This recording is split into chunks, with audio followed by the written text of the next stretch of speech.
California's severe drought has been ongoing for half a decade. According to a study done by Wang et al. In 2016, California is in the most critical state it has ever been in. California, being one of the top agricultural producing areas in the world, must continually rely on its water sources to meet the demand of its population. In 2010, there was an approximate 5.7 million people in the Central Valley of California, and in 2010 that population has increased to approximately 6.7 million people. With a population that is constantly growing each year, the demand for food is rising.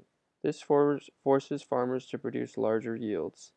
One of the reasons water usage is increasing is related to a growing population. The more people in California, the more mouths there are that need to be fed. However, the demands of food correlate with the demands of water which farmers use. With an increasing demand for water and a decreasing supply of surface water, farmers are first forced to find a new option to satisfy their water supply. With the reduction of surface water, farmers in the Central Valley are turning to groundwater to supply their crops. Farmers have access to groundwater with the use of pumps and wells. By pulling the water out from the ground, they are able to water their crops even when there is no surface water available. This forces farmers to drill deeper and extract groundwater further beneath the surface. With more food needing to be produced and a lack of surface water, the increase of groundwater pumping is necessary to make up for the shortage of rainfall. The water tables are falling and groundwater is being extracted at an unsustainable rate.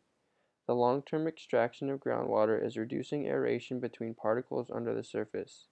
Without water filling in empty spaces between particles, the sediment beneath the surface is becoming compacted.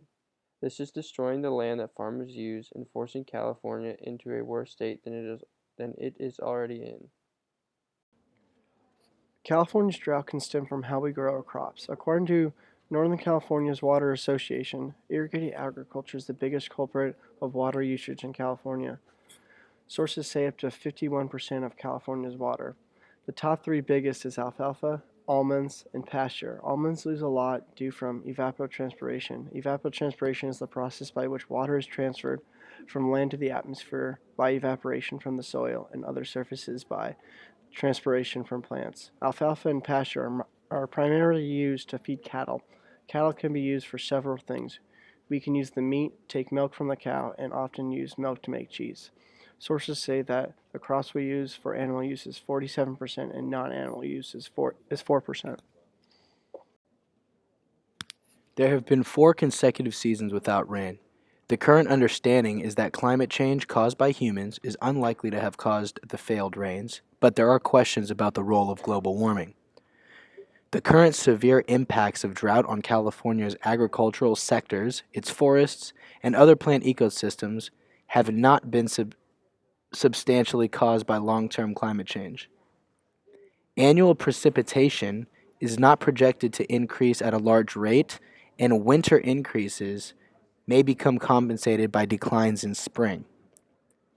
Even though there is a considerable uncertainty in projections of annual California precipitation, it is possible that thermal impacts on drought frequency are likely to dominate precipitation changes, increasing drought frequency across a range of drought metrics by the late 21st century.